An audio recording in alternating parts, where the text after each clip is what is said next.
Hello! Today I will show you how to escape the anger of your grandmother and fix a broken hinge. It's a big disaster, at least $300 worth of Yamaha Bluetooth headphones are broken. The bigger problem is that the replacement hinge for these headphones are not available. But that's okay, together with me you will manage to fix them so you can use them again. The most important thing when fixing these headphones is ensuring the cable is not broken and the headphones must work. If the cable is damaged, you will need to fix it first. The next step is to remove the AirPods so they are not damaged by the glue.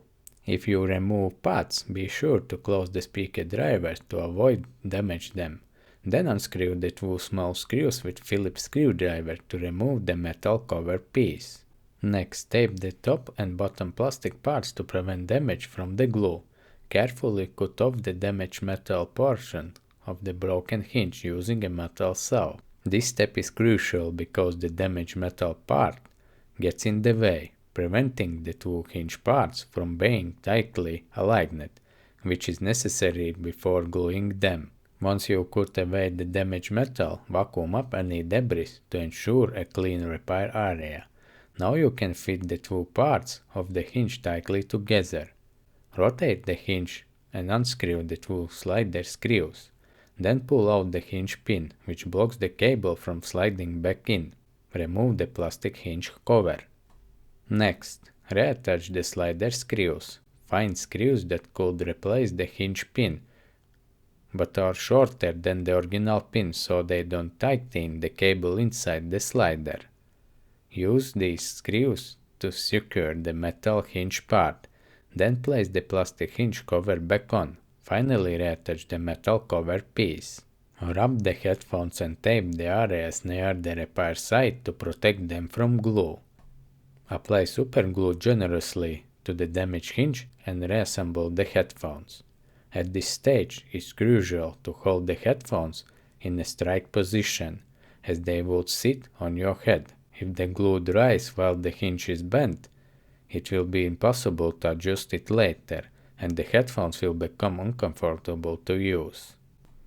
Once the headphones are positioned correctly, springe baking soda over the hinge. The baking soda, combined with the superglue, creates instant cement. Repeat the process on the other side. Brush off excess baking soda with a toothbrush. Apply more superglue to any open areas, and sprinkle additional baking soda on top. The glue will absorb as much baking soda as it needs. Don't worry about overdoing it.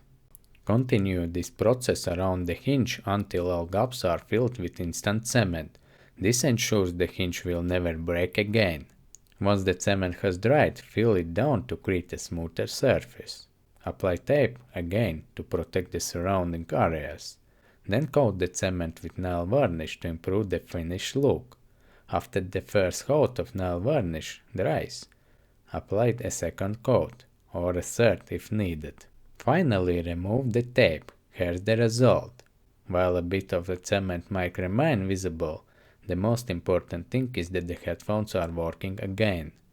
You need to remember, the glued side won't rotate anymore, but at least the headphones are functional. And that's the outcome, at least $300 saved by repairing the headphones instead of buying new ones. If you have any suggestions or questions, feel free to post them below this video. But now, good luck!